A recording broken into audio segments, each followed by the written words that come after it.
23 ഇന്നത്തെ daily reflection ആത്മീയ ആരോഗ്യം എന്ന തലക്കെട്ടോടു കൂടിയാണ്.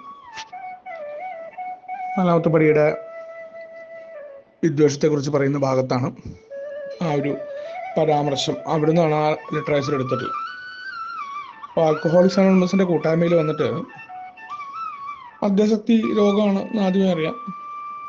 പിന്നെ അത് കുറേ കൂടിയൊക്കെ വിശദമായിട്ട് തന്നെ ശാരീരികമായിട്ടുള്ള അലർജി ഉണ്ടാക്കുന്നു. മദ്യം കഴിച്ചു കഴിഞ്ഞാൽ വീണ്ടും വീണ്ടും വേണം, ശരീരം ഓക്കെ അല്ല എന്ന തോന്നലുണ്ടാക്കുകയാണ്. പിന്നെ മാനസികമായ വിധേയത്വമാണ്. മദ്യം ഇല്ലെങ്കിൽ തന്നെ കൊണ്ടൊന്നും സാധ്യമല്ല എന്ന് പറയുന്ന ആ ഒരു സ്വഭാവം മദ്യാസക്തർക്ക് ഉണ്ടാവുകയാണ്. അവിടെ പ്രോഗ്രാമിലേക്ക് എത്തുമ്പോൾ നമ്മൾ മനസ്സിലാവും, ഇതൊക്കെയാണ് ഈ ആദ്യത്തെ പെഗ് എടുക്കാതിരുന്നാൽ എന്നെ സംബന്ധിച്ചിടത്തോളം എനിക്കിപ്പോൾ ഈ ശാരീരിക അലർജി മാനസിക വിധേയത്വം ഒന്നും ഇല്ലല്ലോ. ശാരീരികവും മാനസികവുമായിട്ടുള്ള വിധേയത്വമാണ് എന്ന് പറയുമ്പോൾ ആദ്യത്തെ പെഗ് എടുക്കാതിരുന്നാൽ മതി. ആദ്യത്തെ പെഗ് എടുക്കുക എന്ന് പറയുന്നത് ഇത് കഴിക്കില്ല എന്ന തീരുമാനങ്ങൾ പലപ്പോഴും ഞാൻ എടുത്തിട്ടുണ്ട്. ഇതുകൊണ്ട് എനിക്ക് ജീവിതത്തിൽ യാതൊരു വിധത്തിൽ സന്തോഷങ്ങൾ ഉണ്ടായിട്ടില്ല. സന്തോഷങ്ങൾ ആദ്യകാലത്തൊക്കെ അല്ലാതെ പിന്നീട് എല്ലാം ദുരന്തവും ദുരിതങ്ങളാണ്. എത്ര പെണ്ണെ രണ്ടെണ്ണം അടിക്കാന്ന് പറഞ്ഞിട്ട് തുടങ്ങി കഴിഞ്ഞാലും ഇത് ലിറ്റർ കണക്കിന് മദ്യം കുടിക്കുകയും പ്രശ്നങ്ങൾ ഉണ്ടാവുകയും എന്താ സംഭവിച്ചതെന്ന് ഓർമ്മ ഇല്ലാതിരിക്കുകയും ചെയ്യാണ്. അപ്പം ഞാൻ ഏതൊക്കെ തരത്തിൽ തീരുമാനമെടുത്തിട്ടും ഈ മദ്യം എന്നെ കുഴപ്പത്തിലേക്ക് എത്തിക്കുമെന്നറിഞ്ഞിട്ടും കഴിഞ്ഞ കുടി വലിയ രീതിയിൽ സാമൂഹ്യപരമായിട്ടും കുടുംബപരമായിട്ടും ജോലിപരമായിട്ടും എന്ന് വേണ്ട സമസ്ത മേഖലകളിലും തകർന്നിട്ടും പ്രശ്നങ്ങൾ ഉണ്ടായിട്ടും ഇനിയൊരു കുടി ആത്മഹത്യാപരമാണ് എന്ന ബോധ്യമുണ്ടായിട്ടും ഞാനെന്ന മദ്യാസക്തൻ വീണ്ടും കുടിച്ചിട്ടുണ്ട്. കുടിച്ചത് കൊണ്ട് നേട്ടം ഉണ്ടാവില്ല എന്നല്ല, കഴിഞ്ഞ അനുഭവങ്ങൾ അത്രയധികം മോശമായിരുന്നു. എന്തുകൊണ്ടാണ് ബാക്കി കാര്യങ്ങളിലൊക്കെ സാമാന്യ ബുദ്ധി കാണിക്കുന്ന ഞാൻ ഈ ഒരു മദ്യത്തിന്റെ കാര്യത്തിൽ സാമാന്യ ബുദ്ധി അങ്ങോട്ട് പ്രവർത്തിക്കുന്നില്ല? ഓടിക്കൊണ്ടിരിക്കുന്ന KSRTC ബസ്സിന്റെ മുന്നിലേക്ക് ചാടിക്കഴിഞ്ഞാൽ എന്താ ഉണ്ടായാലും അതിന്റെ മുന്നിൽ കൂടെ റോഡ് ക്രോസ് ചെയ്താൽ വണ്ടിയിൽ പോകുമ്പോൾ അതുമായിട്ടൊരു മൽപ്പിടുത്തം അല്ലെങ്കിൽ റോഡിൽ നടത്തിയാൽ എന്താ ഉണ്ടാവുക എന്ന് എനിക്ക് നന്നായിട്ട് അറിയാം. ഇത്തരത്തിൽ പല കാര്യങ്ങളും എന്നൊക്കെ ശക്തരായ ആളുകളുമായിട്ട് കച്ചറുണ്ടാക്കുന്ന കാര്യങ്ങളിൽ നിന്ന് മാറി നിൽക്കുന്ന ഞാൻ മദ്യത്തിന്റെ കാര്യത്തിൽ എത്രയെത്ര അനുഭവം ഉണ്ടായിട്ടും വീണ്ടും വീണ്ടും മദ്യത്തിലേക്ക് പോകുന്നു. അവിടെയാണ് ഈ പറയുന്ന ആദ്യത്തെ പെഗ് എടുക്കുന്നതിന് എന്നെ കാരണമായ ഞാൻ കുടിക്കാതിരിക്കുമ്പോൾ ഉണ്ടാകുന്ന കുഴപ്പങ്ങൾ പ്രധാനമായും പ്രശ്നമാണ്. ആത്മീയമായ രോഗം എനിക്ക് ഉണ്ട്. ആ ആത്മീയമായ രോഗബാധയെ തരണം ചെയ്യുമ്പോൾ ശാരീരികവും മാനസികവുമായിട്ട് ഞാൻ ശരിയാകാറുണ്ട്. പലപ്പോഴും നമുക്ക് മാനസികമായിട്ടോ അല്ലെങ്കിൽ ശാരീരികപരമായിട്ടുള്ള കുഴപ്പങ്ങളെ കൊണ്ടൊക്കെ നമുക്ക് എന്തുണ്ടാവാറുണ്ടെന്ന് വെച്ച് കഴിഞ്ഞാൽ ക്ഷീണമൊക്കെ അനുഭവപ്പെടാറുണ്ടെങ്കിലും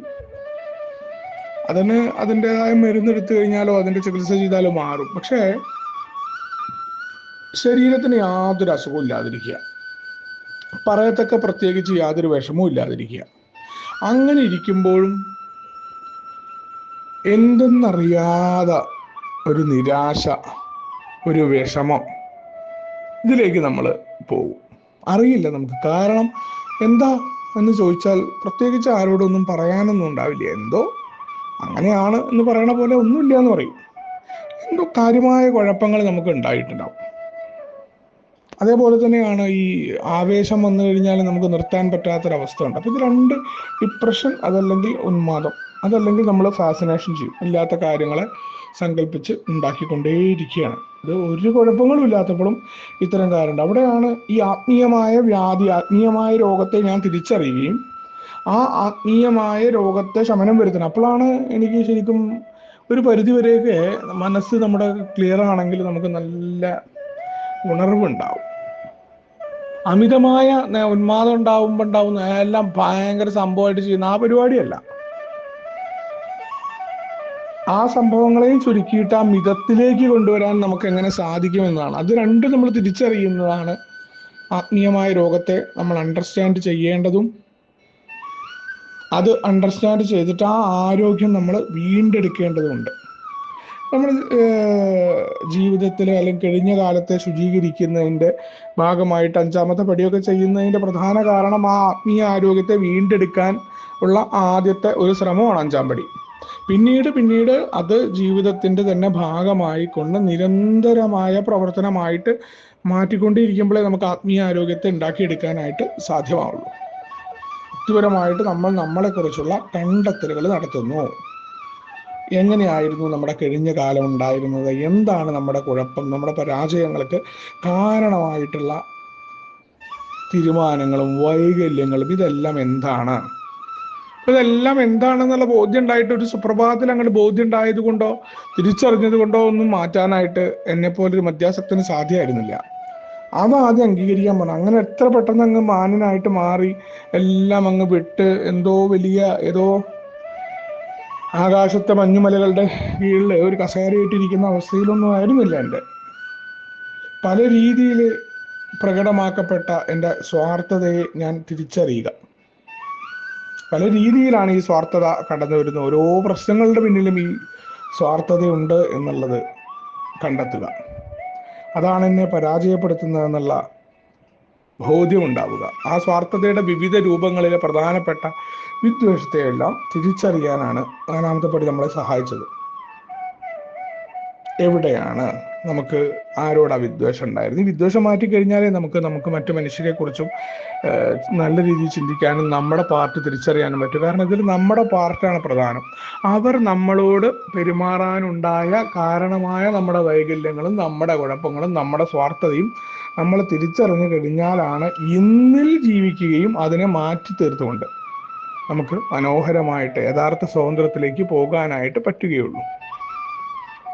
അതിനാണ് നമ്മൾ ഒരാളുമായിട്ട് ഇത് ഏറ്റുപറയുകയാണ്. ഈ കണ്ടെത്തിയ കാര്യങ്ങൾ, നമ്മുടെ സ്വാർത്ഥത, തീരുമാനങ്ങളുടെ വൈകല്യങ്ങൾ, നമ്മുടെ കുഴപ്പങ്ങൾ, നമ്മുടെ അമിതമായിട്ടുള്ള ഉത്കർഷേച്ഛ, അതേപോലെ വ്യക്തിബന്ധങ്ങളിലെ നമ്മുടെ കുഴപ്പങ്ങൾ, ലൈംഗിക ബന്ധങ്ങളിലെ കുഴപ്പങ്ങൾ, അതൊക്കെ നമ്മുടെ ഇന്നിൽ നമുക്ക് കുഴപ്പങ്ങൾ ഉണ്ടാക്കുകയും ഒന്നില്ലെങ്കിൽ നമ്മുടെ നിലനിൽപ്പിനെ തന്നെ അസാധാരണമാം വിധം ബാധിക്കും, നമ്മുടെ സ്വഭാവദൂഷ്യം. അപ്പം അതിനെ ഞാൻ എടുത്തു കളയണം, ആത്മീയമായ ആരോഗ്യത്തിലേക്ക് വരണം. അപ്പം അത് എല്ലാം കൺട്രോൾ ചെയ്യുന്ന ഒരു രീതിയിലൊന്നുമല്ല. നമ്മളെ തിരിച്ചറിഞ്ഞ് നമ്മളുടെ രോഗത്തെ ചെറുതായി നമ്മുടെ തലച്ചോറിലേക്ക്, അല്ലെങ്കിൽ ആ രോഗത്തിന്റെ ഭാഗത്ത് നിന്ന് പഴയ രീതികളിൽ നിന്ന് പുതിയ രീതികളെ, ഒരു പുതിയ ജീവിത രീതിയെ കൊണ്ടുവരുന്നതാണ് ആൽക്കഹോളിക്സ് അനോണിമസിന്റെ പ്രോഗ്രാം എന്ന് പറയുന്നത്. അപ്പം അതിനുള്ള തുടക്കം ഓരോ ദിവസവും ഉണ്ടാവേണ്ടതുണ്ടെന്നാണ്. ഒരു ദിവസത്തെ പരിപാടി എന്ന നിലയിൽ ഞാൻ എന്നെ തന്നെ പരിശോധന നടത്തുകയും എനിക്ക് ആ റീകൺസ്ട്രക്ഷൻ എൻ്റെ തലച്ചോറിൽ നടത്തുകയും എൻ്റെ ആത്മീയ രോഗത്തെ കരുതിയിരിക്കുകയും ചെയ്യണമെന്നും അപ്പോഴാണ് എനിക്ക് ആത്മീയ ആരോഗ്യം ഉണ്ടാവുകയുള്ളൂ എന്നുള്ള ആ കൃത്യമായ ഓർമ്മപ്പെടുത്തലാണ് ഇന്നത്തെ ഡെയിലി റിഫ്ലക്ഷൻ കടന്നു വരുന്നത്. നമുക്ക് ഒരുമിച്ചുകൊണ്ട് ഈ പറയുന്ന തത്വങ്ങളുടെ മുന്നിൽ പോകാം. ശുഭദിനം, സുപ്രഭാതം.